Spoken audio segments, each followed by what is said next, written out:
So I'm going to start off by introducing myself and my team. Then we're gonna lead with the Dean's Welcome.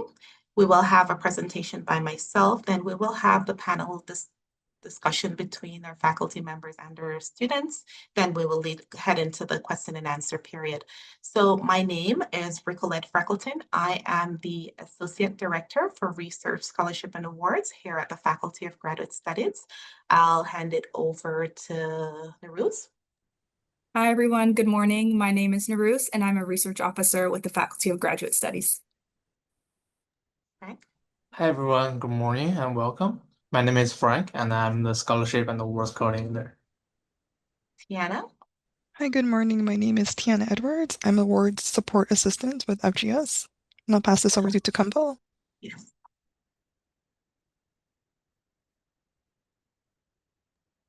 Good morning, everyone. My name is Tukumbo Joe. I'm the Associate Dean of Student and also an Associate Professor in the Department of Communication and Media Studies. Awesome. Alice. Hello, everyone. Is this my Dean's Welcome now, Ricolette, or am I just introducing myself? You introduced and you head right into your Dean's Welcome. Okay. Just checking. Hello, everyone. My name is Alice McLaughlin. I am Vice Provost and Dean of Graduate Studies here at York University.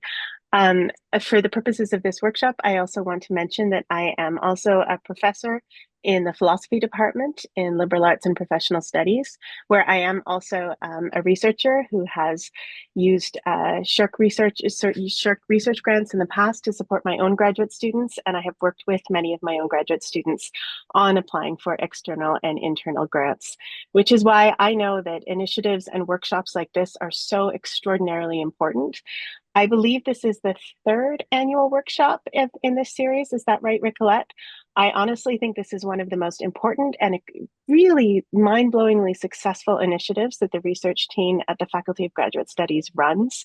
I am a huge fan of this workshop, and I'm tremendously grateful to the faculty members, the expert researchers who give us their time, their expertise, the wisdom of their past experience, and even some of the scars of that past experience in order to set up the new generation of Black scholars at York for success in scholarship applications.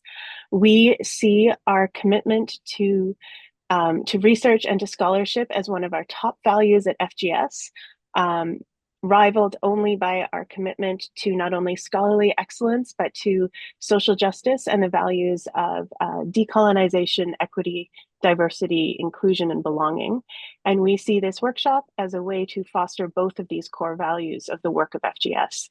I already know, because I know by reputation the panelists who were involved in this workshop, that you are going to be getting extraordinarily good advice, mentoring, guidance, and tips to help you in your scholarship applications, and that this is also a wonderful opportunity to foster relationships among two generations of scholars and to set you up for success as you go forward.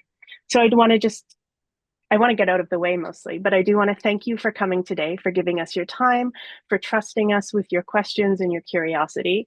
And I want to encourage each and every one of you to please apply for external scholarships this year, because it is a wonderful way to not just support your studies and research right now, but to begin to learn key skills, really an essential part of a research career in terms of planning, communication, a sort of ability to articulate and express your research to diverse audiences, including people in other disciplines and traditions, and to be able to think about your research, not just as a topic or question that interests you, but that a project that you are leading and managing. And I think you will really learn some of these key skills and some tips and tricks and advice for getting some shortcuts and cutting through to the red meat today.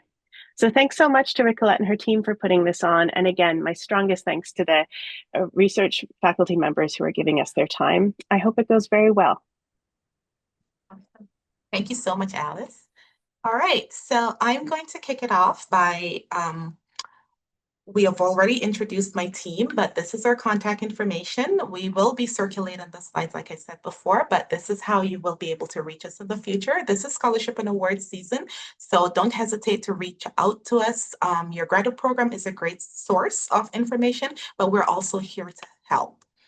So I'm going to kick it off by starting with some internal funding opportunities that we have here at the Faculty of Graduate Studies that I highly encourage you to apply to. These specifically, the ones listed here are specific for a BIPOC population. There are many others that we also recommend that you apply to, especially if your research is aligned with them. But these ones are specific to our group. Okay, so before I start, I just wanted to also plug our new application system, our new financial aid and award system. We will be opening, if you haven't already done so, please log in, update your profile. We recommend that you provide an updated needs assessment every single term. Make sure that the information that you have provided on the system is up to date. It captures all your resources. And because this is where we will be pulling the information from. We use the system to assess how much you have received from the university, how much resources you have externally and internally. We also use it to see your financial aid, your government financial aid. A lot of the information will be provided by yourself, but it is also integrated with our award management system, so we are able to pull in information. All that to say, please make sure that each term you log in, update your profile, update your needs assessment, and make sure that the information you provide is accurate. You will be using the system to apply for a majority of these awards. So I'm going to kick it off with the Pavel and Aino Lucari Fieldwork Research Award. And that's usually for graduate students whose research is focused on human rights and social justice issues. Especially for Indigenous people and people of African descent in Latin America and the Caribbean. It is administered through CERLAC. If your research is situated in any of these things, also reach out to CERLAC. They are a great source of resources for anything related to the Caribbean and Latin America research. So the value is up to $10,000 per year. It is not renewable, but there are no restrictions on you reapplying. So if you're a master's or doctoral, if you're a Canadian citizen or permanent resident, or if you are a protected person, you are also eligible. A lot of these awards require that you demonstrate financial need, which is also why you need to complete your needs assessment on the financial aid and award system. In addition to the award, we have the fellowship, so the Pavel and Aino Lucari Human Rights Fellowship. That is also $10,000, but it's one award per year. The eligibility criteria remains the same, so you can apply to both. Both are administered through CERLAC, so we also recommend that if you can work with your professor, your supervisor, and you can also work with CERLAC to submit an application. Then we have the W.W. Anderson Award in Caribbean Studies, and that is granted to students of Afro-Caribbean, Black, or Afro-Caribbean, African, Black descent. So again, it's tied to CERLAC. You can be a part of their diploma program or your research associate with CERLAC. This one is academic excellence is a part of it, but you just need to have at least a B average. We also require that students are able to demonstrate financial need and their research aligns with the scope of the award. This one is a little bit lower than the Pavel, but it's $1,000. But one of the things I highly recommend students to do is don't worry about the value of the award. apply, you will get the experience from your application. And surprisingly, sometimes we do not have as many applicants as you would think. So the competition is not always as steep as you think. So if you see an award that you are eligible for, take some time, put through the application. You never know. Sometimes we do have the resources and we are able to allocate it to the students that comes into the pool. And a lot of times we do not have as many students applying as you would like to think. Then we have the Rama Goel Memorial Scholarship. So this is granted to students who can demonstrate academic excellence. They have a minimum of A average or equivalent, and they identify as Black or Indigenous and are part of the underrepresented or racialized community. You must have a history in community leadership centered on improving and strengthening your home community. And it's awarded by the Faculty of Environmental and Urban Change Awards Committee. So if you are a part of EUC faculty, chances are you may be eligible for this award. Again, we encourage you to apply.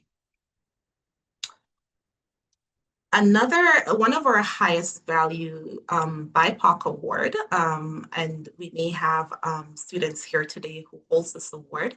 It's the Bennett Family Graduate Scholarship for Black and Indigenous students. We have this award is for master's and doctoral students. A doctoral student coming in, joining us for the fall term, receives up to $20,000, and it can be renewed, especially, but you need to maintain the eligibility that you came into the university with. You can receive an additional $20,000 on top of, especially if you are in a one-year program, then of course it's not renewable because you'll complete the program by then. But if you're in a 4, 5, or 6-term program, then you are eligible to receive the prorated amount depending on the amount of terms that you will continue to be here, registered, active, maintain your eligibility status. A part of that, the terms and conditions of that award is for you to maintain it, is for you to complete a progress report at the end of your term. We will look at the progress report and then we will determine if you're eligible to continue. So this award, even though it's $20,000, it can easily become $40,000. Again, it's for incoming students coming in with a minimum of a GPA of 7.5 or an A average, Canadian citizens, permanent residents, or protected person. It's done by nomination. So usually the program looks at your admissions document and then nominate you for this award. Again, we do not always have a lot of students who has been put forward for this award, but here at the Faculty of Graduate Studies, if we see an award that goes through nomination and we don't have a large pool, we do outreach to extend the deadline and extend resources and support to encourage the programs to nominate their students. The PhD equivalent of this award gives you $20,000 per year for up to 4 years. As long as you maintain your eligibility criteria, you are eligible to receive this award for 4 years. So the application is, again, similar to the master's. It is done through nomination. We have up to two of these awards per year. And we have about 6 Bennett holders right now. We were lucky enough to get this award started two years ago. This is our 3rd year administering it. And we've been really happy to be able to provide up to $80,000 for the duration of the award to a successful Black or Indigenous student. That helps them throughout from year 1 to year 4 of their studies. Then we have the IBET, or the Indigenous and Black Engineering and Technology Momentum Fellowship. That's done through LASAND. And this award is $30,000 per year for a maximum of 4 years. Again, you have to maintain your eligibility criteria in order to have it renewed, but it is for students who meet the minimum admissions requirement for their PhD program in Lausanne. And they plan to do so on a full-time basis. Of course, most of these awards, you are expected to maintain your registration as a full-time student. So if you switch or if things change while you're holding the award, that makes you ineligible. Unfortunately, we may have to rescind. This is also one of those awards that is done through nomination by the program. So upon admissions, the program will look at your eligibility for the award and recommend that you be awarded it. It's also, supervisors are also encouraged to identify eligible students and nominate them for this award. Okay, so now we go into our external funding, and a couple of you may have been to our SSHRC OGS grant writing session that we hosted last Thursday and this Monday. And this is just a reiteration of what the resources that we have there, but especially for our Black scholars.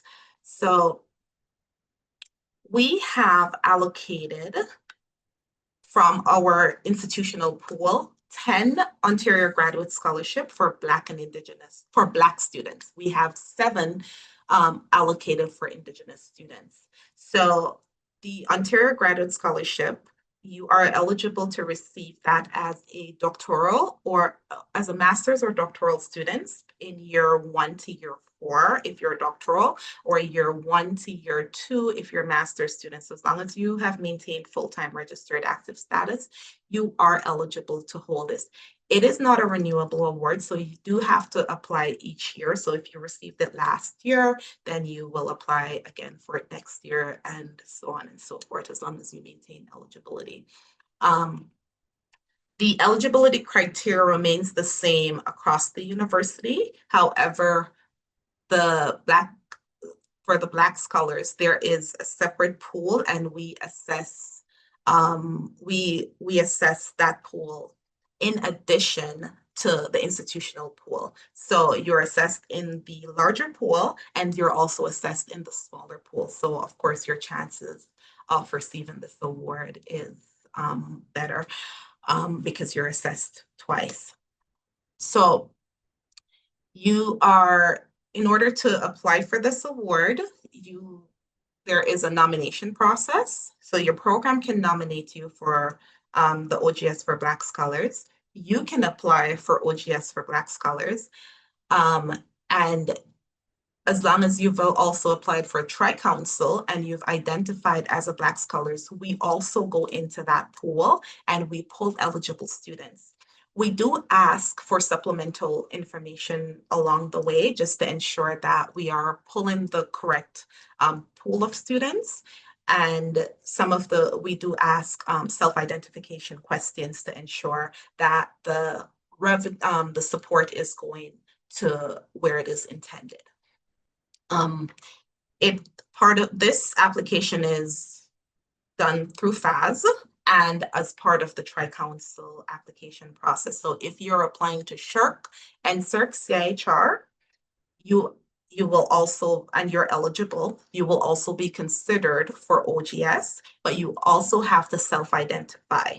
If you're not a part of that pool, for whatever reason, as of this year, most students are, as long as you're in year 1 to year 3, you're pretty much eligible for both tri-council and OGS. So we do expect that an application will be coming from you for tri-council and OGS. But make sure you self-identify, make sure you have highlighted your background and your cultural affiliation, just so that it makes it a little bit easier for us to identify you, just in case. I know a lot of your research might not be EDI focused, so we do not identify students that way. The best way for us to identify you is through self-identification. Okay. So like I said before, tri-council awards. So we have the CIHR award. So that's the Canadian Institute for Health Research. We have NSERC, so the Natural Science and Engineering Research Council, and we have the SHRC, for the Social Science and Humanities Research Council. We have available scholarships and awards at the doctoral level and at the master's level. Our deadline, we recommend that you start working on your application now. Our deadline is fast approaching. It's October 2nd for both NSERC and CIHR, and then October 6th for SHRC. It's $40,000 per year for up to 3 years for the doctoral level competition. And you can apply any time between years 1 and years 3. As long as you have completed less than 36 months of studies, then you are eligible to apply. We will take your CGRSD application and we will use it to assess you for OGS.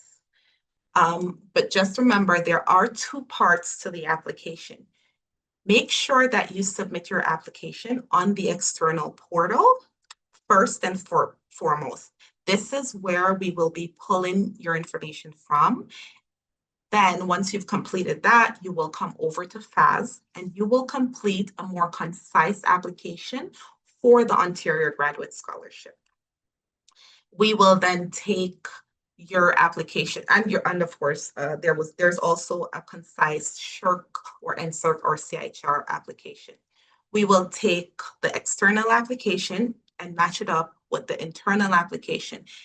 We use the internal application to administer your payments because we cannot pay on the external system. We have to go into the external system, get the applications, match them up to our internal applications, and then we adjudicate internally.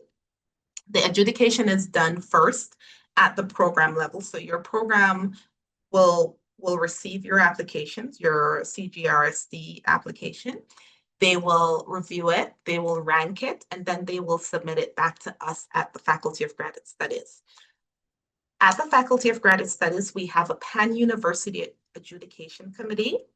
They will then review what the program have submitted. We separate them into specific groups depending on the research area, and adjudicators then submit a second stage of ranking. We then take the top students from that pool and we submit as per the quota that has been provided to us by the agency. Starting this year, international students are eligible once they're registered. They are eligible to apply to CGRSD. We take that application and it's the same application that we use to assess you for the Ontario Graduate Scholarship. At the master's level, you are eligible to receive $27,000 for 1 year of study. You apply through the research portal, you submit an application, whether it's for SHRC, NSERC, or CIHR. Then once you've completed your application on the research portal, you will then come over to FAS and complete the concise application, whether it's for SHRC, NSERC, CIHR, and for OGS. Remember, think about it this way. If we do not have your application on our internal system, we are unable to pay you, especially for the Tri-Council awards. So try to make sure that you've done both. They go hand in hand. But the priority is on your application on the external portal. That I can't stress that enough. York University has a system, but if SHRC, NSERC, or CIHR do not have your application, they're unable to make any decision on it. So I prefer that worst case scenario, it's on the research portal, but it's not at York. That's within our control. But if you do not submit on the external portal, unfortunately, there's nothing that we can do to help the situation. So please make sure, tell your friends, If they're not here, just make sure that you guys submit a tri-council application and make sure it's done on the external portal. The deadline for master's students is December 1st, 2025. We do host info sessions leading up to these award deadlines. So the first deadline for October 2nd and October 8th, we will be hosting info sessions September in September, I think September, mid-September thereabouts. My team can drop the dates in the chat. We also circulate that information in our newsletter and on our social media accounts.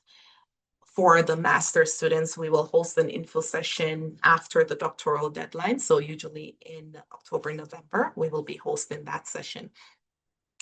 Sometimes the agency also provides us with additional support. So they, for example, NSERC will be hosting a session in the upcoming weeks. That's for the natural science students. So, and that's directly with the agency. They will also be hosting in the closer to the doctoral deadline.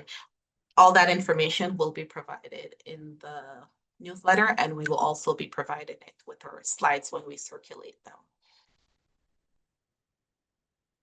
Okay, so just to give you a heads up on the priority level and the government's obligation to our Black scholars. So the federal government have allocated an additional money for our research trainees across all three granting agencies.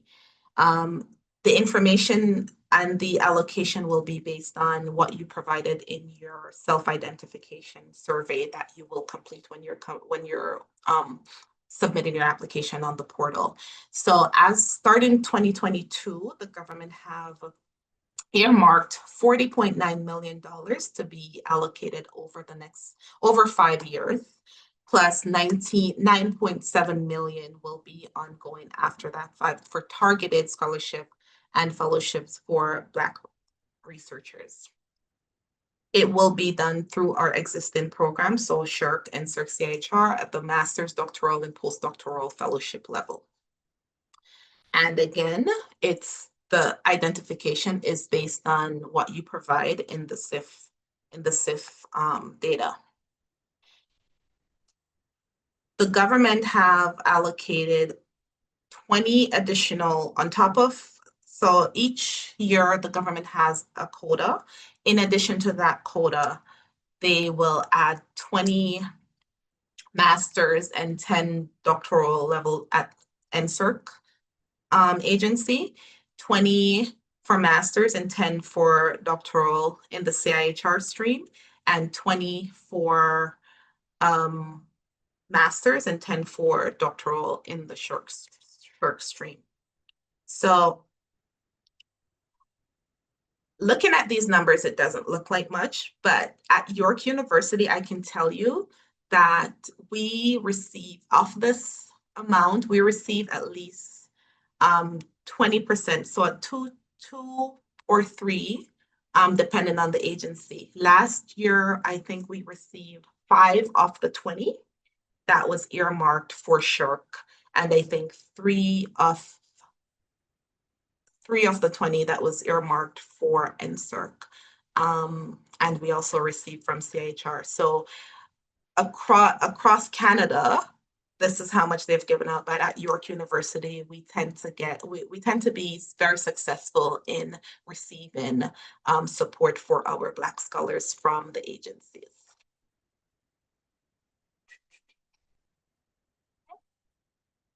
So starting this year, and a number of you may have noticed, the Tri-Council have launched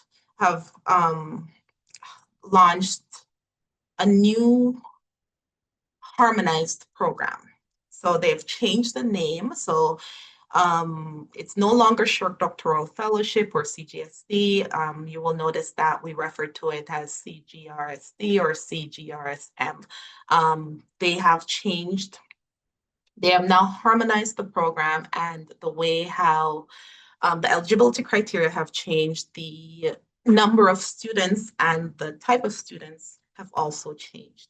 We no longer have VANI. VANI used to be a program for doctoral students where they were eligible to receive up to $50,000 for three, not up to, actually $50,000 for 3 years of their studies.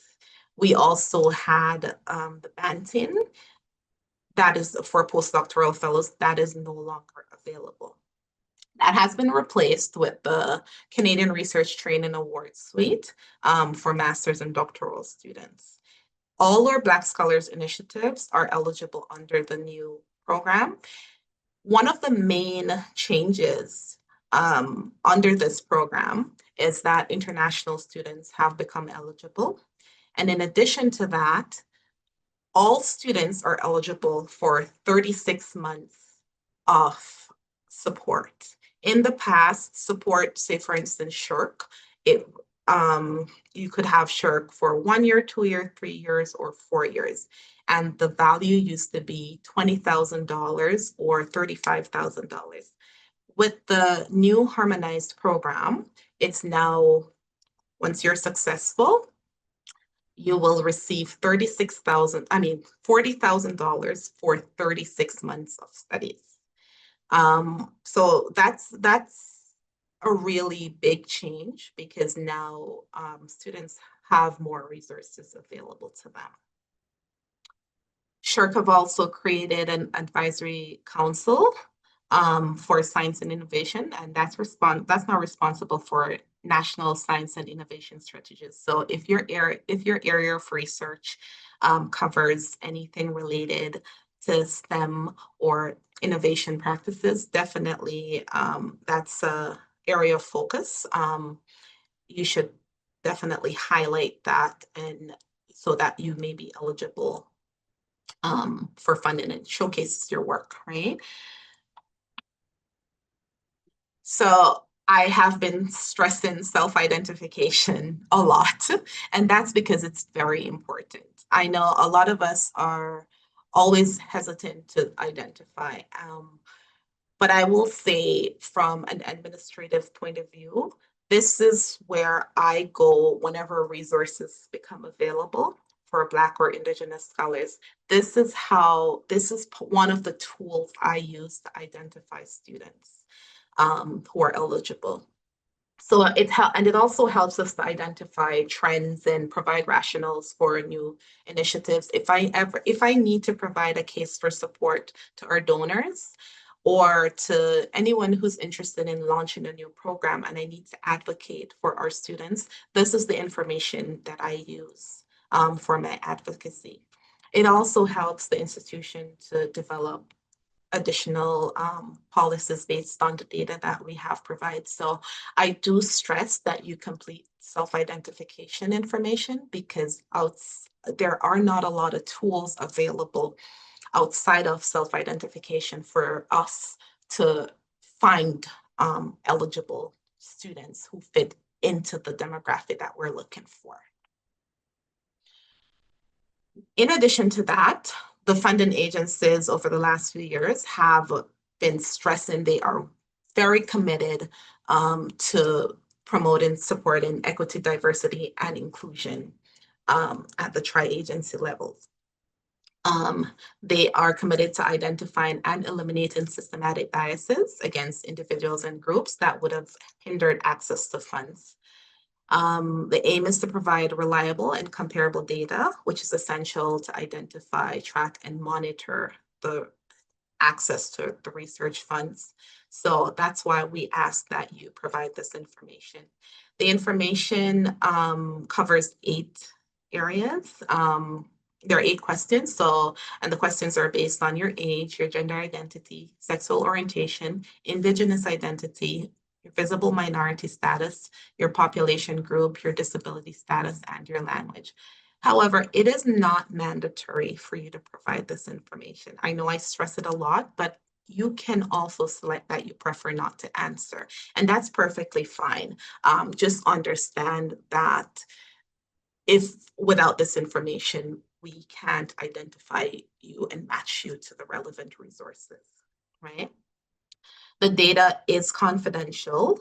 It is designed it's used to design and monitor programs and just to assess you for eligibility. The information, our self-identification information isn't tied to your student number or anything like that. As a matter of fact, we do not see the self-identification information that you provide to the tri-agency, which is also why we may ask the question again on FAS. It seems like it's a duplication of effort, but that's because of the level of confidentiality and sensitivity in the information that it's not always shared across platforms and across the institution. Okay, so you will be seeing self-identification in a lot of our scholarship and award applications, especially if they have specific demographic requirements. And you will also be seeing it in your Tri-Council scholarship applications. The major takeaway that I want you to get from this message is that wherever you can, if possible, please complete it. It is what will drive the pool that you land in addition to, you will be a part of the larger pool. So you're not excluded from anything, but whenever additional resources comes up and for special initiatives, that is where we pull the information from. Okay, so just to, in all that being said, how do you get additional support? Okay, so like I said earlier, we have workshops throughout the year just in time for our application process. The first workshop that will be hosted by Faculty of Graduate Studies will be on Thursday, September 11th from 9:30 a.m. to 11:30 a.m. Then we will have another one on September 17th from 9:30 a.m. to 11:30 a.m. And this is for doctoral students who will be applying to OGS and Tri-Council. The master's level candidates, because your deadline is in December, we will be hosting your sessions on Thursday, October 9th from 9:30 a.m. to 11:30 a.m. And then Wednesday, October 22nd, 9:30 a.m. to 11:30 a.m. You'll notice that they are not on the same days because I do understand that students have classes sometimes in between that time. So we try to make sure it's not Thursday across the board or Wednesday across the board. We try to switch it up. If for any reason you are unable to attend the session, I do ask that you still register because we share the slides and we use the information that you provide in your registration to share the slides. And if we do have recordings, that's how we share the information. So if you do have a class at that time, still register, ask your friends to come, please share the information too, because we do want the word to get out. Not just for, and these sessions are not just for Black scholars, this session is for the entire grad student population that fits the eligibility criteria to apply to these awards. In addition to the workshops that we have our FGS Awards website, and the link is provided in the slide, but basically our main dashboard, our main scholarship and awards dashboard, you're able to find information on the Tri-Council Awards, OGS, SHRC and CERC's CIHR. There's also awards from the Council of Ontario Universities and other external agencies that you might be eligible for. We also have the York Internal Awards, and that's where you will find the donor awards and the FGS awards that you may qualify for. Each award also provides a link to FAS and how to apply, as well as the eligibility criteria and the deadlines. You'll also find the same information in the award search, except you have the ability to do some filtering to find what you need. We also provide guides for developing your research proposal. Our guides are very helpful, especially for your Tri-Council applications. We have a bursary. We have bursaries available throughout the year. The bursary application timeline, we look at your profile between September 1 and January 31st, and we assess you for a needs-based bursary. But we also have merit-based scholarship and awards. In addition to what I presented earlier, we have awards that are specific to research areas, specific to volunteerism, experiential learning. We have research funds and other resources that's available, whether it's on FAS or it's on our specific website. If it's sometimes it's not everything will be on FAS, and that's because for example, our collective agreement fund, the research cost fund, it's not done on FAS, it's done through FGS, adjudicated by QP. And we pay out through Concurs. So that is a little bit different. So it's best that you check the website prior to submitting your application. Just bear in mind that most of these scholarship and award opportunities are geared towards being registered active full-time. We do have some part-time scholarship and awards, but not as much as we do for full-time students.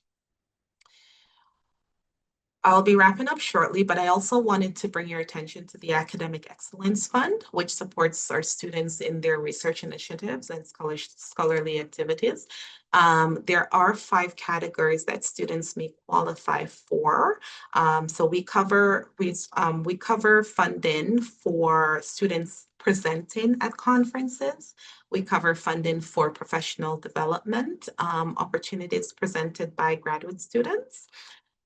We cover students, some of your expenses related to the publication and dissemination of your research information. We also assist in covering some of your accessibility support services if they are related to any of the categories that you're eligible for. We allocate up to $2,000 per academic year from the Academic Excellence Fund, and you can apply each year. So there's no restriction on how many years you can apply. But once you have received the maximum for the academic year, you will have to wait for the next academic year. Unfortunately, we do not duplicate the expenses that we cover, so it would have to be new expense. Students who are eligible for this are usually registered active full-time or part-time. So this is one of the few funds that you're eligible for as a part-time student. However, if you are a part of the professional programs, such as the Osgood Professional Development Program or a part of the Schulich Master's Program, then you're not eligible, just because they also have their own separate funds. We have 3 different deadlines. So the first upcoming deadline will be October 30. Then we have another in February and in June. So fall, winter, and summer, we try to cover all our bases there. And we usually open the application at least 6 weeks before the deadline. This Academic Excellence Fund, because of the nature of it, for the most part, the information will be provided through a mock form. We may ask you to provide just a concise application on FAS, but because we have 5 different categories with very specific needs, we ask this information on the mock form. I spoke about the bursaries earlier. We have needs-based bursaries. It will be open as of September 1. We do pull your needs information from your student profile and your financial need assessment. You may not always see the bursaries on your funding opportunities, but rest assured, we check the system for eligibility. So we do run a report, and which is why I stress that you should always try to make sure you have a student profile and a needs assessment on file, because that's where we will be pulling the information and assessing your financial needs from. Okay, so our website has a number of resources. We have a guide for developing your proposal. We also have a guide for writing reference letters that you can provide to your referees in advance of your tri-council application. And just to let you know, even though the deadline is October 2nd, we do expect that you have already started your tri-council application. It is a very time-consuming process. We do want to make sure that your referees have enough time to provide you with reference letters. Bear in mind, they will have a number of requests.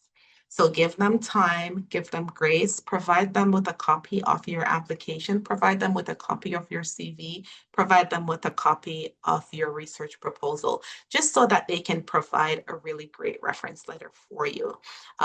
Use the guide, set a deadline for them in advance of the deadline of the scholarship. You would be surprised how many things can happen on the deadline. Like every single year, there's a hiccup with either the technology, the portals, just because such high demand. So you don't want to be stuck not having a complete profile. And here's the thing, which is very important. If you're not able to submit your application on the research portal, we will not have access to it. And you won't be able to submit your application on the portal without having a complete application. And the complete application involves the referees. So without references, you cannot hit that submit button. And without you hitting that submit button, myself or my team will not be able to see your application. So you won't be a part of the pool. So I say this all to say, start early. Don't wait until last minute. We do have a Decolonizing Equity, Diversity, Inclusion, Self-Reflection Toolkit available. It's a module through YU Learn. And we have resources created by Tri-Council by NSERC on how to make your application stand out. We do recommend that you review all these resources just so that you can make sure your application is at its best.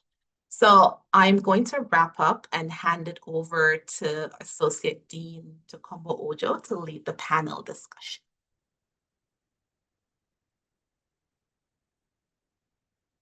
Thank you, Nicolette. For the benefit of those that were not here when we started, my name is Tokumbo Joe. I'm the Associate Dean of Student in the Faculty of Grad Studies, and I'm also an Associate Professor in the Department of Communication and Media Studies. For this panel session, we will be having a series of discussion and also sharing insight on how to be successful in academia as Black scholars. We have 5 individuals that will be sharing their journey through the academia. And among those 5 individuals, you have 2 faculty members and 3 students. Throughout the next 40 minutes or 50 minutes that we have, the faculty member will share the journey of being successful, share some insight. The student will also share their perspective of navigating through application for the scholarship and being successful in those applications. So please have your pen, your paper ready. Take detailed note because this is going to be an insightful conversation. So the first speaker today is Dr. Benedict Webo. He's actually an associate professor in the School of Global Studies in the Faculty of Health. And he will be sharing his perspective on this. The second faculty member is Dr. Temeka Samuel Jones. She's an assistant professor in the School of Administrative Studies and also the co-director of CELAC, which most of the scholarship that I recollect, internet scholarship, recollect actually profile. It's actually being administered through the center. On the student side, I have Vanessa Ferguson. She's also a PhD student in the School of Global Health. And two students from the Osgood, Olayinka Akisin, then Dane Onika. So let's start this by having Benedict sharing this journey. Thank you so much, Takombo and Richolette and everyone at GS for the opportunity and to meet our students. Am I audible enough? Because Yes. I keep getting warned about my internet is unstable. So my apologies if it does, just hint me. Is the introduction and the framing for this got me a bit what my colleague and friend Tokombo said, success, and to share with you what our success journey looks like. As you know, there's metrics of defining success in academia, right? Recollect knows how we struggle on on award committees to try to define some of these things. But I would share with you a few things that I've been able to use and to learn in this path in this journey, and how that has led me to where I am now. And so just a very quick background, probably those who have already looked up. I'm a global mental health epidemiologist. So the host portal your video, all right. My work is in global mental health, and that's why I'm with the School of Global Health, and my research straddles a number of areas, essentially trying to deal with the question about equity and ensuring that mental health that is so inequitably distributed across the world, we come out with innovations. So that's what my research forte is really in, and we try many different things. And to be able to do my research, you would want to have what oils the wheels of research, which we know usually run very slowly. And so funding has always been an important criterion for a successful research career. Without funding, it's a challenge, and I guess that's why we are having this conversation, to share ideas and suggestions of how we can build our scholarship really well with some very good funding and some sustained funding to keep going. In terms of my journey, it's one of the things I keep reminding myself is the fact that I came from a very if I can say, modest background, in the northern part of Ghana, where I am from, where poverty is obviously a very important, it's a concern, and so even having the opportunity to study, and I'm last of four. And so that was quite a challenge already. My parents would have put in a lot already before they got to me. But luckily, I did have my elder siblings who obviously sacrificed certain things, and then helped some of us to rise up the ladder. Obviously, because they saw that I was passionate about wanting to make an impact. So I'll probably just leave it there in terms of just a little background about me, and kind of zoom straight into some of the things that have helped me in this journey thus far. And I need to say again that I've not finished navigating this this space yet. You never would know, finish navigating and never know. It's like a maze, and when you think that you've hit it and you actually you are now on a certain, you're clearly on a trend, and you've learned the ropes of it, and there are always surprises. But that's because the field of science and research keeps evolving, and so there are always going to be challenges and newer challenges coming up, and you just have to be ready to also adjust. So one of the things I learned very, very early in my career after my master's training, which thankfully I got a scholarship, a fully funded scholarship from the Wellcome Trust of the United Kingdom to go to London and study. Was through someone who identified me, but obviously true. So it's this whole person connections are very, very important in academia. I must say that. And one of the things that I learned from there is having what he called the perhaps list. So you'd want to begin to make sure you note almost everything, and anything that you find exciting as a potential research question that could be potentially fundable, and you note it down, and you have that list you create down. So different research ideas or questions, you just keep having them organized in your perhaps list. So I do have a very long perhaps list, you can imagine, from that time. And some of them have really formed and some of my research or kind of shaped my research now. And what I do usually, or what I did with that was, I just don't identify the topic or potential research question. It's really begin to develop concepts around that idea. So just a concept note, a concept proposal, note on the proposal. And the reason is just you need to be ready. And that's where I was just going to. The next thing you need to be thinking about is being ready.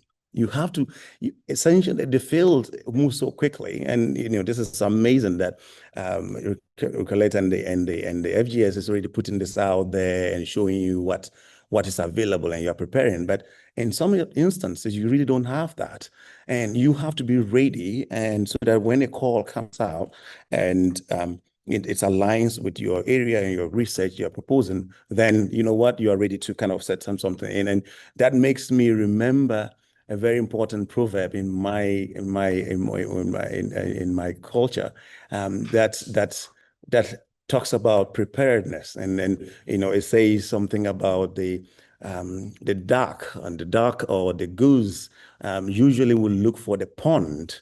It starts looking for the pond whilst waiting for the rain. And so that is how that's how you approach these things. You need to start getting yourself ready and prepared for these things. And the other thing that I would also add is that start very small. Go for the low-hanging fruits. Go for the low-hanging scholarships or funding opportunities. Don't aim big. That was very clear. I think when I started early career, I got so excited. I saw all my mentors and those established ones, and I felt like, well, I can also go for these grants. And then I realized that you really have to, if you like, be a bit more calculated in how you approach that. And so you start slowly, you hasten slowly, build up your track record. So these grants, so these opportunities that regulators mentioned are just amazing. They help you begin to build up your track on research funding, and that is what would then be the launch pad for other bigger grants as you begin to develop your research area and your niche. The other thing I thought helped me really well was the ability to identify and attach. So I was able to begin to look at folks in our field in the global mental health space. As you know, it's about 15 years ago that this field came up in the space of global health, and so there are not so many. But I started identifying those who were already established or establishing, and try to ensure that I attach and being relevant. And so I offer my services. So, for instance, after my doctoral training from London School of Hygiene and Tropical Medicine in the UK, I was very clear. I told my supervisor that I know there is this one of the world's leaders in global mental health called Vikram Patel. And I would look for and I wish I had the opportunity to work with him, to work in his lab. And my supervisor listened. And just before I left, I was packing my bags. not knowing she had listened. And then by the time I got to Ghana, was about to settle back into my other research, I got a call that, there's an opportunity here to start applying. So I think just having that clarity and identifying these folks also helps. So it's very intentional. And then some of the things that most of you already know, attending conferences. Networking is the best thing. You attend conference and to do a couple of things, obviously to network, but if you do have an opportunity, if even it's a very small piece of work you've done and you have an opportunity to present it either, as an oral or even a poster, please do. This is where the more established folks, that's where they start looking for you. That's where they start identifying that, oh, this is someone I would like to have in my lab. And so that's one of the other things. And finally, I know I need to yield my time now. Finally, I would say, and I think it's very, very important, it's just having a positive attitude. It can be very challenging, and my colleagues here will tell you that in our field of a scholar and develop your scholarship and through research and teaching, it can be very, very frustrating. Obviously, when you don't have funds to do research, then that becomes a challenge. But also, even just being sometimes not sure because someone is not really helpful and trying to dissuade you or discourage you with some comments that may get you to begin to question your self-worth. And I experienced that. I had very senior people asking, actually doubting if this is really what I'm doing it's useful because I'm not a clinician. I don't have a clinical background. I'm an epidemiologist. So, what would you be doing in this field? And, for me, I took that as a challenge. And I thought that, well, I think, I think I have what it takes and I don't have to be a clinician to succeed. So that attitude was very, very, very important.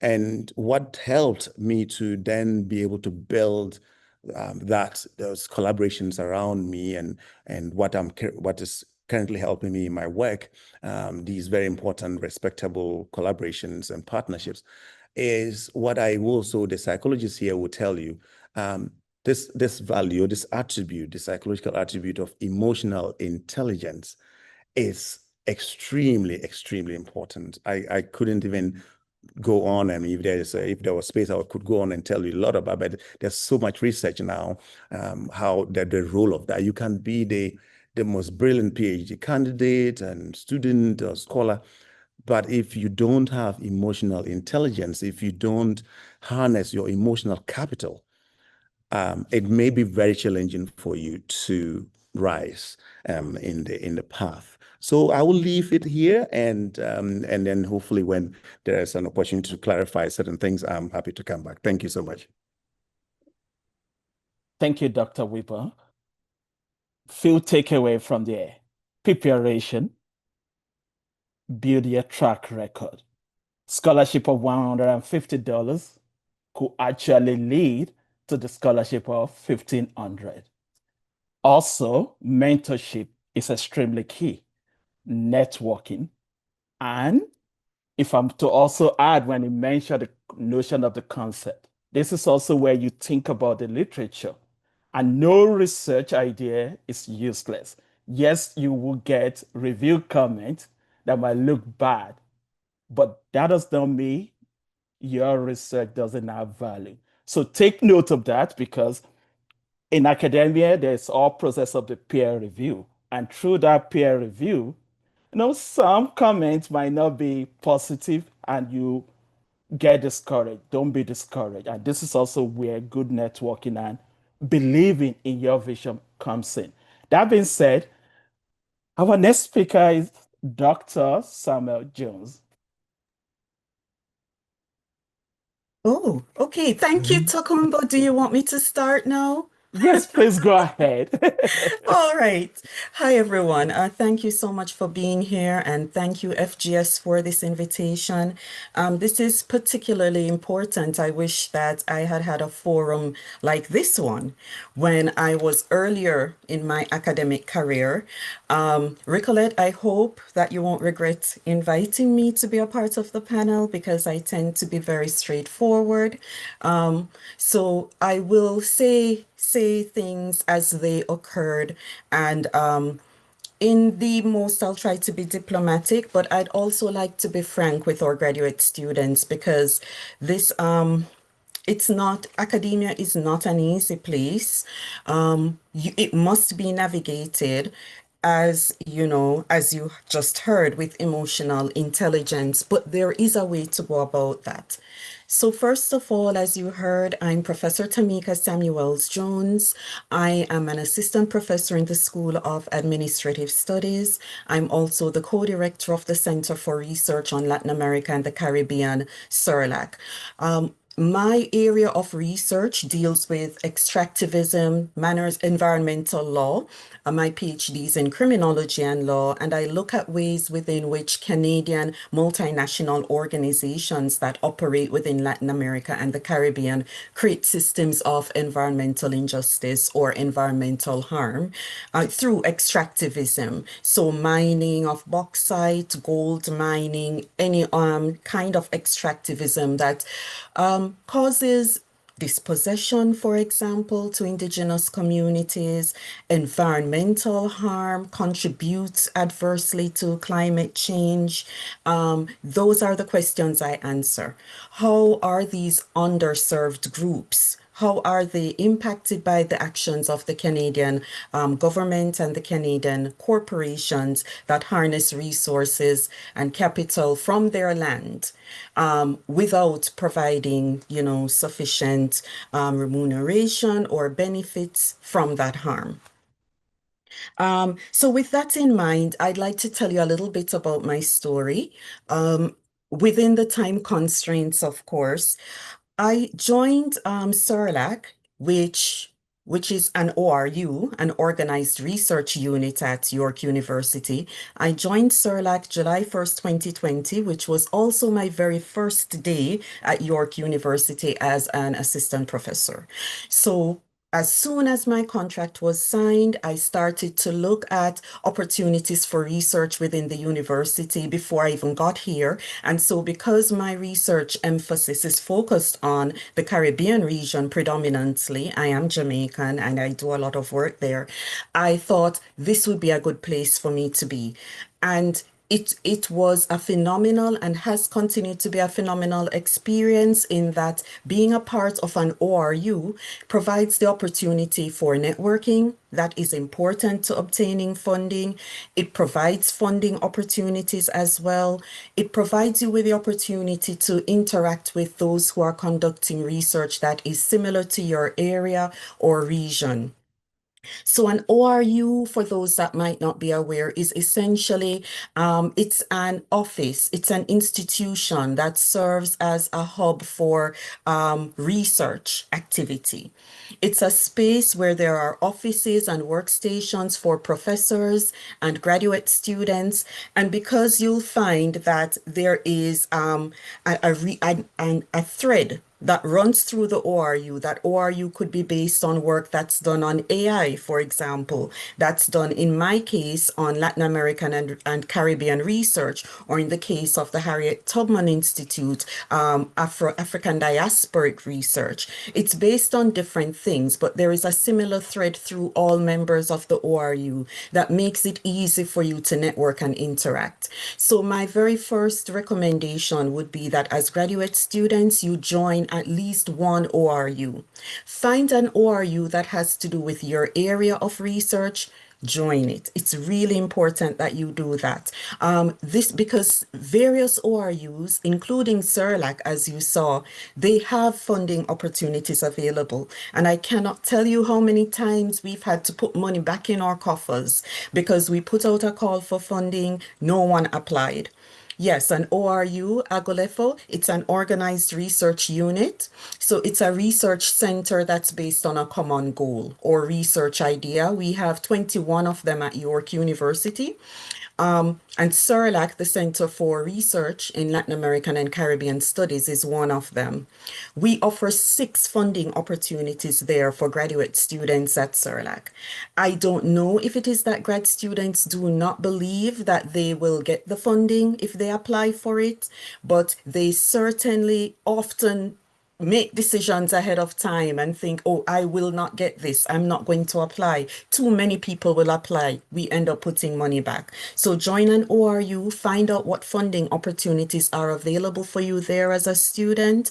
And go for it. You do not have any limitation on the amount of ORUs that you can join. So for example, there are a lot of CERLAC, and I'll put a link to CERLAC's funding opportunities for grad students here as well. For example, a lot of our graduate students that are members of CERLAC are also members of the Harriet Tubman Institute, because there is a lot of work that we do together, and there's often overlap in terms of research areas and ideas between both ORUs. So you could join CERLAC, you could join the Harriet Tubman Institute, you could join CAIS if you're doing work on Afro-diasporic studies within the Caribbean on AI, for example. Those would be 3 ORUs that you're joining and 3 opportunities for you to have funding from those ORUs. So please do that. Also, when you join these ORUs, you're meeting professors who are doing work that's similar to you. So even if an ORU's fundings are depleted, for example, professors do have their own funding. For example, I received a CRC Shirk Award last year, and it was the Robbins Olivier Award for Excellence in Equity.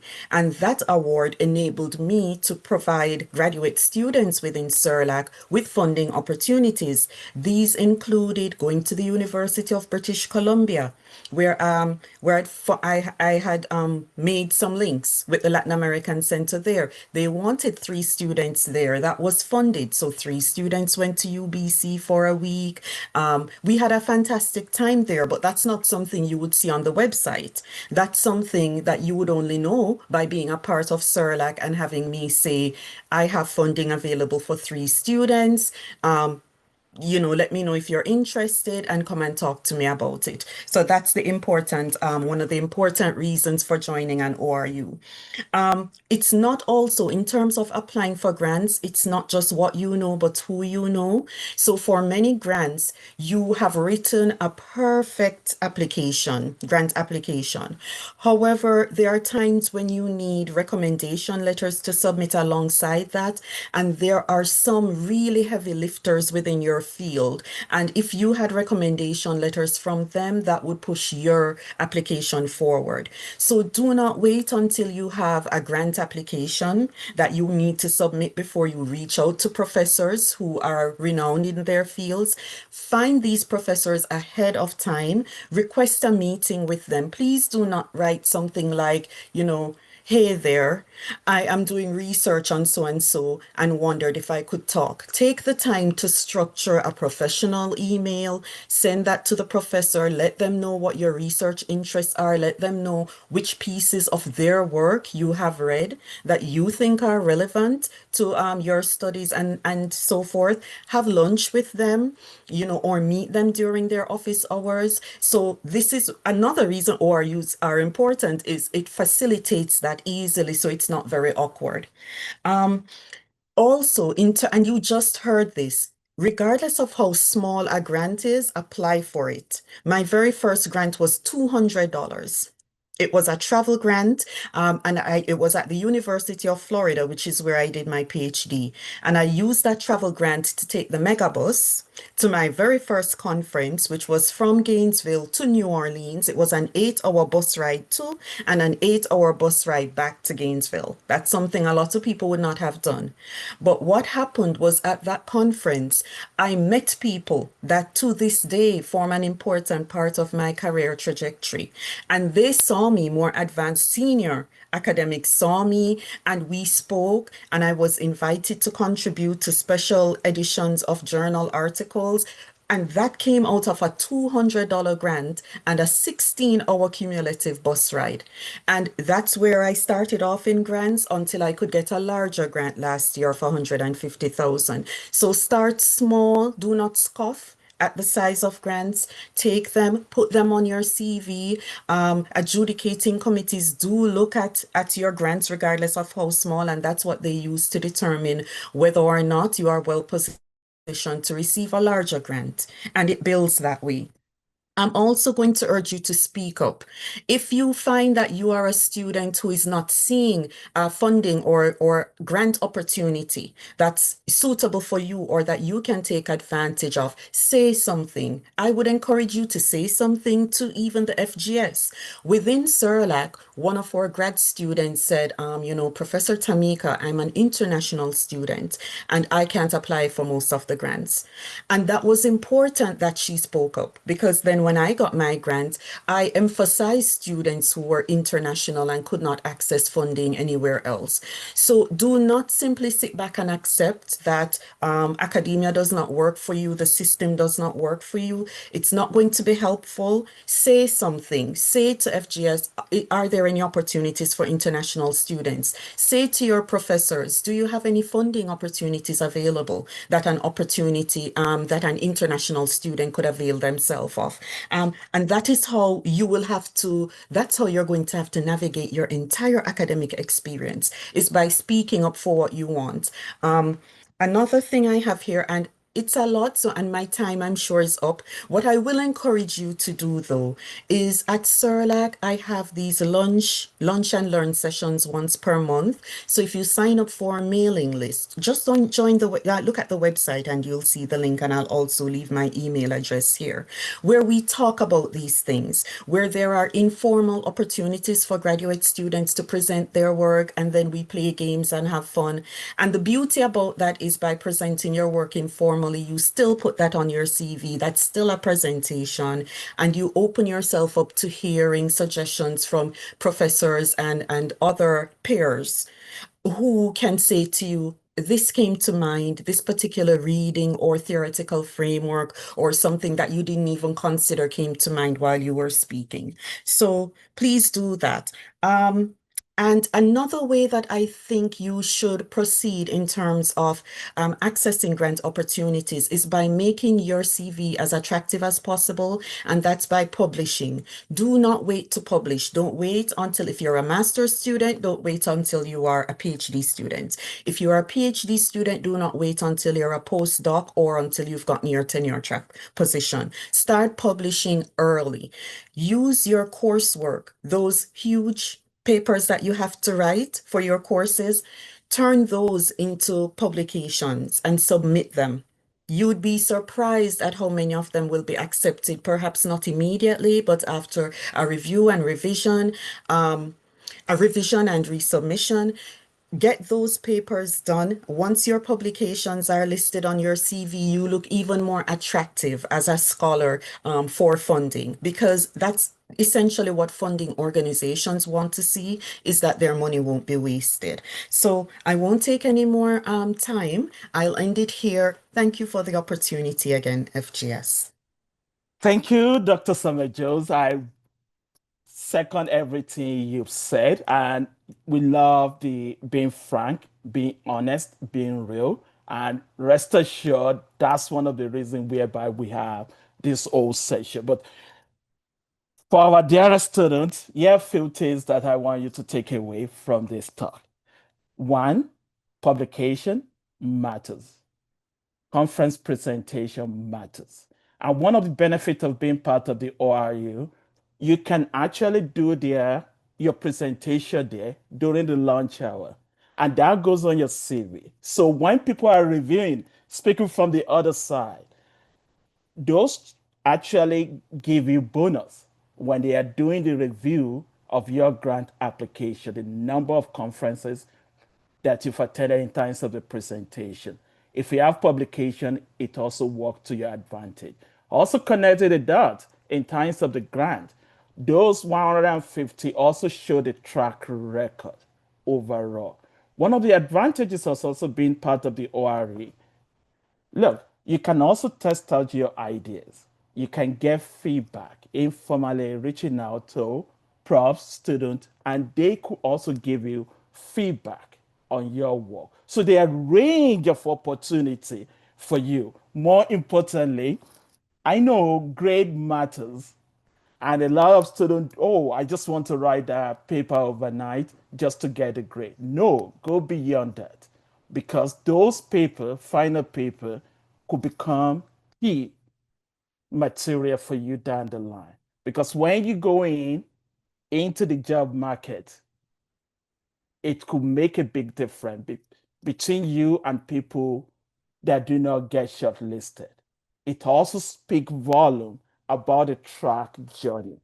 And if I connect it back to what Dr. Weeble said earlier on about the concept, there's some great idea that will come true that you might not have the time.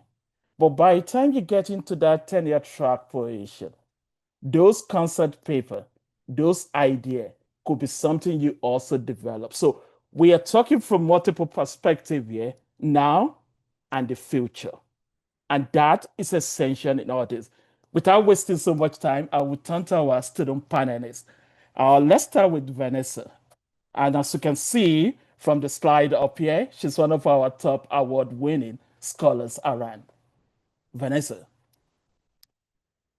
Hi, everyone. Thank you so much for the introduction. Happy to be here to share some of my experiences with applying to scholarships and winning certain scholarships. My name is Vanessa Ferguson. I'm a PhD student in the Faculty of Health. I'm in my third year of my PhD in the Health Policy and Equity program. And just briefly, my research looks at the use of artificial intelligence for sickle cell disease, which is a racialized blood disorder. But kind of coming to the point of, getting accepted to grad school and applying for scholarships.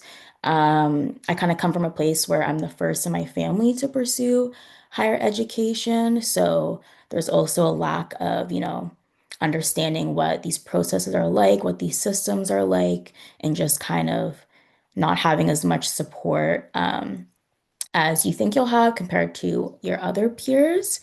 So I think obviously first and foremost, the scholarships that I won, they were very helpful to alleviate, the burden of, financial worries. We still do get funding for some of these graduate programs, but it's really not livable wages. And I'm very thankful for all the scholarships I've got because it's allowed me to at least be able to focus on my studies a little bit more and not have to worry about my finances.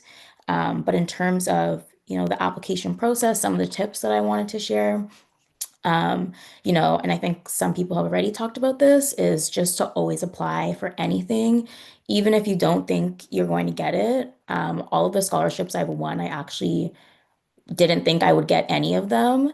But I just, decided, let me just apply just in case, you never know. And the ones that I thought that I was going to get, I didn't get. But the ones I thought I wasn't going to get, I ended up getting. Um, so I think, yeah, it's really great to just apply to everything. And a lot of the times you can, repurpose certain applications. They could be guidelines or outlines for other applications, so it doesn't feel like it's so daunting applying to a lot. Another point, I think all the speakers have talked about this, is to just believe in yourself and your research. Especially with my research, it's very niche and not a lot of people even understand the topics or the disease profile. So you kind of have to be your biggest cheerleader. And even if you don't get accepted to a scholarship, you have to realize that your research is still important, regardless. And that just kind of helps, the confidence going, and it helps to not kind of feel discouraged. Even though I don't get accepted to all these scholarships, I still see the value in my research, even if, for whatever reason, I didn't get accepted. Um, Another key tip is just to build support. mentors, but also just anyone that you may have engaged and worked with in the past, even if it's not academic. You want to be able to ask anyone for a reference that can actually attest to your work, but also like your skills, sometimes your personality as well, because those things will make you stand out from other candidates. Um, even community engagements that are deemed like unconventional and non-academic, it's still useful to leverage those connections that you have. You can always seek references from people you worked with in like community or unconventional settings. um, and this also just to highlight the importance of network and communities. Even if some of these people are not academics, they could still help you out, help review your applications, give you insight, and give you input. And I guess some practical tips that I would suggest is definitely to start early with these applications. Like I mentioned, oftentimes I'm able to take previous applications and build on them for new applications. So I just think being organized and being ahead of schedule really helps relieve some of that stress associated with applying for scholarships.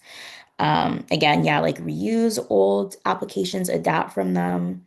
Another thing is to be clear on the impact of your research. And it's also important to include sometimes they'll ask you for, you know, maybe how your work experience, et cetera, or your academic experience is important. I think a lot of the times we come from positions where we're actually working with the communities that we're researching, or we're even a part of these communities. So I think it's also important to leverage that and put that in your application, even if it's considered unconventional, because again, that makes you stand out. It also shows that you can adapt from certain environments and apply that to your academic environment as well. Um, and yeah, lastly, I just want to say definitely do not be discouraged by rejection. Sometimes it's not even about, your study, not to take it personally. There's a whole bunch of reasons. Sometimes they have a certain quota or they're only accepting, like 3 applications. And if hundreds of people are applying, it's not necessarily that your research is poor or not meaningful. So again, that's why I definitely, you know, you need to see the value in your own research so you don't get discouraged, by rejection because we've all been rejected by scholarship applications. So you just got to keep on trying. Yeah, that's kind of most of my key tips. So thank you so much for having me. Thank you, Vanessa. Community impact, value of your research are crucial. And if there is connecting thread all across, you can see the days of humble beginning from all the 3 speakers. Moving on, Olayinka.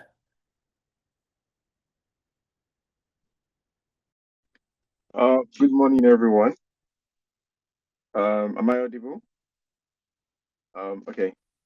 So first of all, thank you so much to the FGS team. I'm quite honored to be here today to share my short journey as a Black scholar, navigating scholarships, and probably to offer some practical tips or strategies that I personally used and to an extent did work for me. So first of all, my name is Olayinka Akinshesi, and I'm a doctoral student at the Osgood Law School.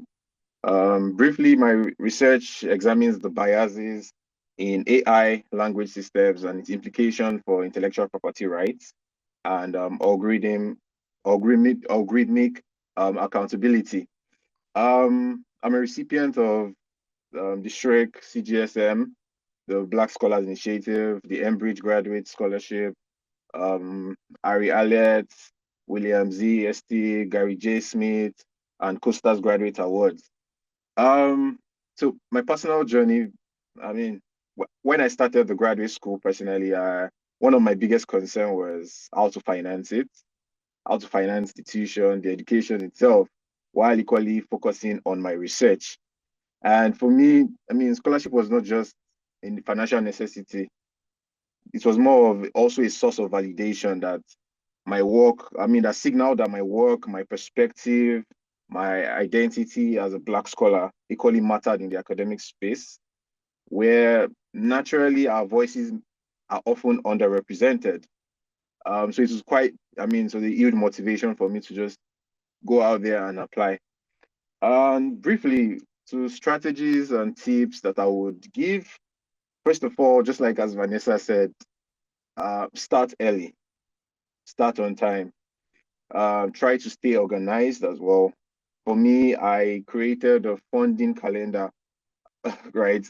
You get all the deadlines on the first page platform, the FAS platform. You get all the deadlines there. You can also always inquire for deadlines as well. I created a calendar listing out all the deadlines for external and internal awards and scholarships. This helped me to just avoid last minute stress, avoid last minute revisions and looking for references up and down and all of these things. And technical issues. I had so many friends who had technical issues on the last day, just uploading a document or doing something really. Secondly, I would say try your best to tailor your applications to the scholarship you're applying for. Most of the time, I figure out that funders really just want to see how your research work aligns with their mission. For me, I would say I've never submitted the same essay twice, right? Every application I make is tailored towards the goals, the mission of the award or the scholarship in itself. Also, I'll tell you to try to build strong references. They will really go a long way for you. Strong references. This part I think is always very underestimated. Personally, I like to give my referees at least a month notice, right?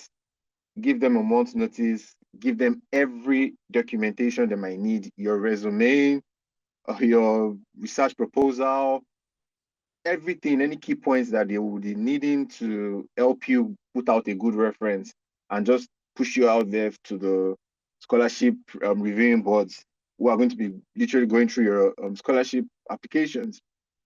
So you do not want to underestimate that. Build connections with people from your past undergrad, from current undergrad, wherever you are, build connections. You can never go wrong with connections, really.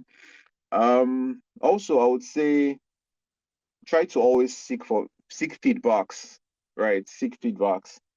Ask people, from even your mentors as well. Personally, I did not write most of my applications in isolation, right? I asked peers, I asked professors, I reached out to past award winners to try to help me review my draft.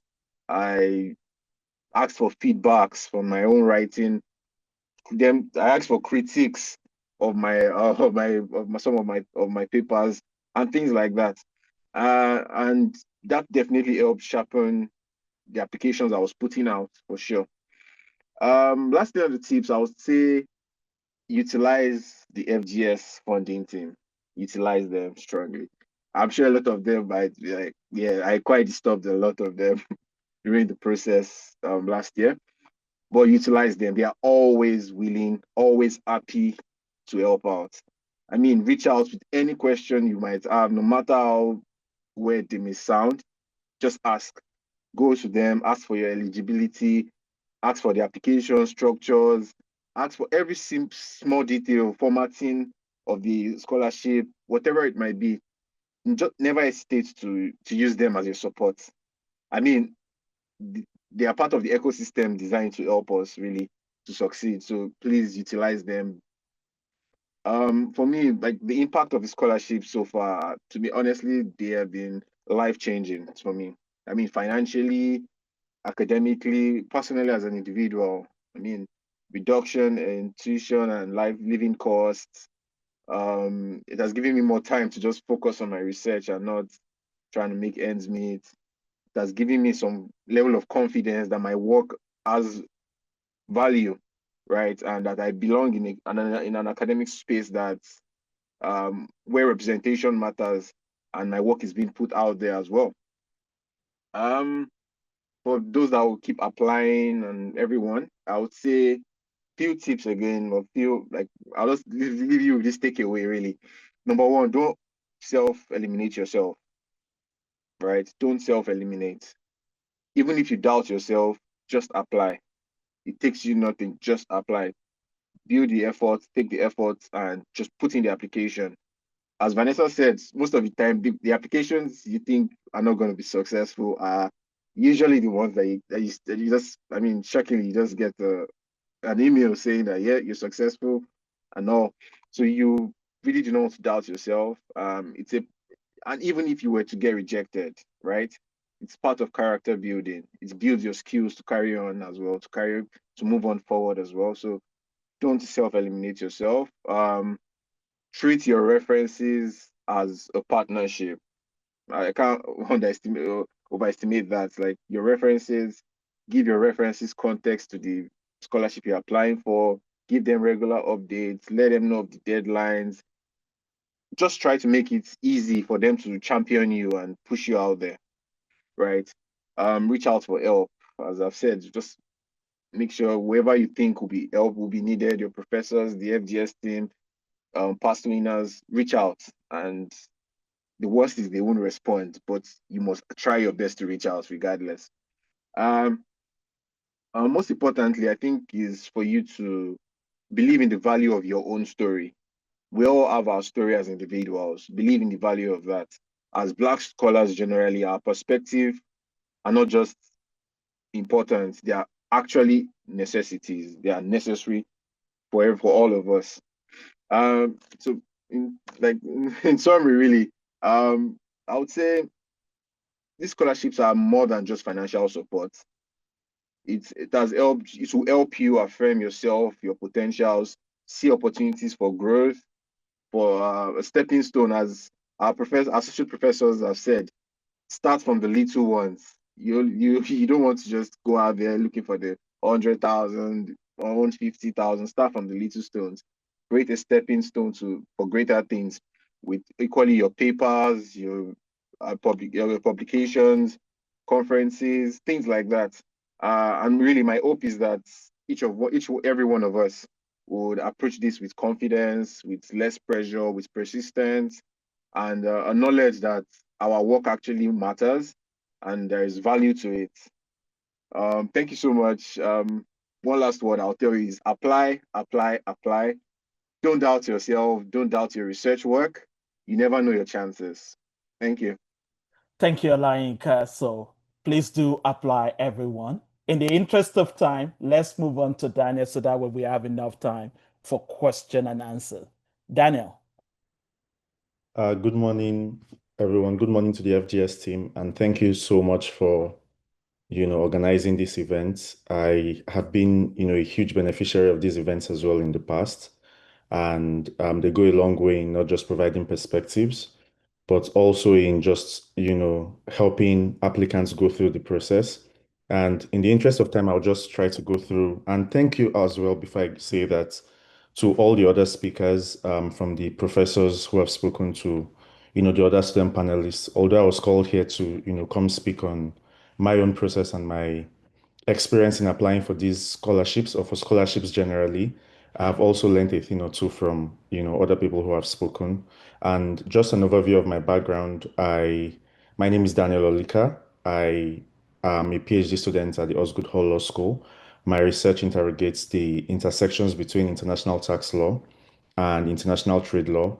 And my current research project is centered around how these intersections interact in the context of the African Continental Free Trade Agreement, and how tax rules and tax issues generally can be made or can be designed in order to prevent these tax rules from basically frustrating the trade regime in Africa. Prior to coming to Osgood, I was a Master of Law student in international taxation as well at the University of Florida, and I had my undergraduate law degree in Nigeria. So in terms of tips for what has helped me in the past in terms of applying for scholarships, one thing that everyone has said, which I also had on my list here, was you know,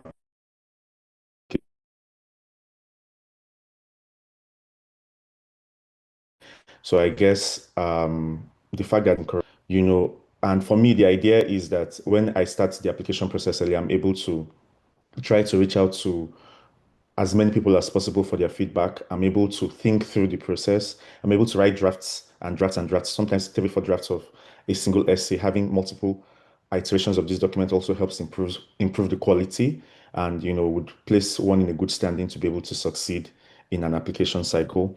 Another thing that I have here is trying to attend info sessions. When I was applying for the Venia last year, I know that the FGS organized, and I think it was the FGS, but there were three 2 or 3 info sessions that were organized last year. And at those info sessions, we had the opportunity to listen to members of faculty who have sat on, I think, the National Review Committee in the past, and also from students who have also been recipients of, this particular scholarship in the past. And, these insights that we're able to receive, they were very helpful. For me, I attended these events with, just an open mind, and I did learn a lot, and it did help me to, just put things in perspective to understand, certain questions we would see in the application cycle that would be required to answer. I just had general ideas of what I needed to write for these things, or what arguments I'll be making about my background or my research. But when I heard other people, speak about how they answered these questions, and we're free to ask as many questions as possible, these things really helped. So I would say maybe look out for info sessions that are being organized at York University or elsewhere to attend. Sometimes these scholarships themselves would, especially for external scholarships, will probably organize info sessions. You would find the details on their websites. Try to attend these info sessions, ask questions from, past recipients and from members who are reviewing these application documents. Um, Something else that is a corollary to these earlier points I've made is, because you have as much time as possible and you've attended these info sessions, you would generally have a community. And even outside of this community of people who have won these scholarships, it's also important to lean into your own community, people who are non-experts in your field.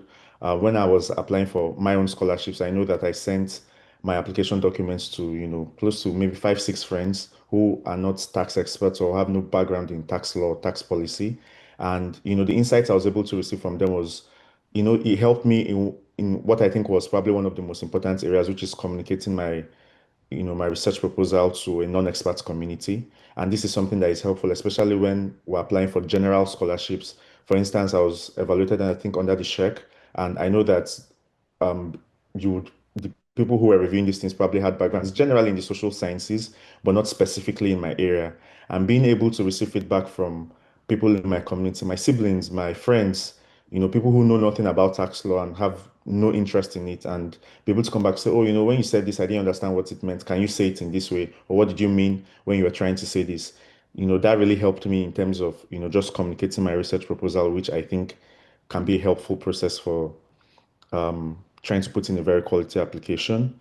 Another thing I have on my list is try to, and this is something that I know that I did that I think would also have helped, in addition to listening to speakers at info sessions and leaning to reaching out to people who have won these things in the past, you'll be surprised how much information you find on Google and YouTube, right? For instance, for the Venia Scholarship, if you just basically Google Venia Scholarship templates, you'll find from other universities templates that have been uploaded online for successful applicants.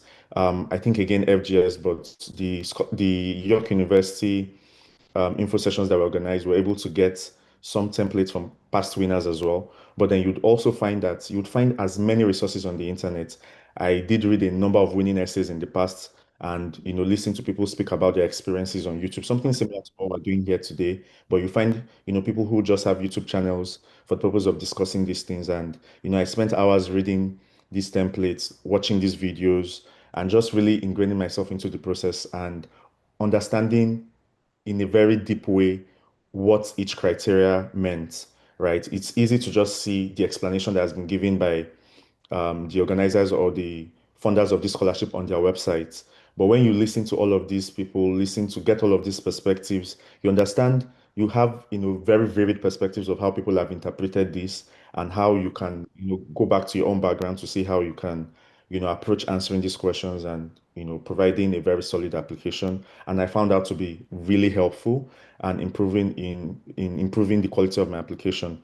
And the last thing I have here is, and I think everyone has reiterated, is for every scholarship I've won in the past, been I've probably not won maybe 10, maybe 1 to 10 ratio. Maybe that's putting it maybe that's, exaggerating it a little, but the point there is I've lost more scholarships than I've won.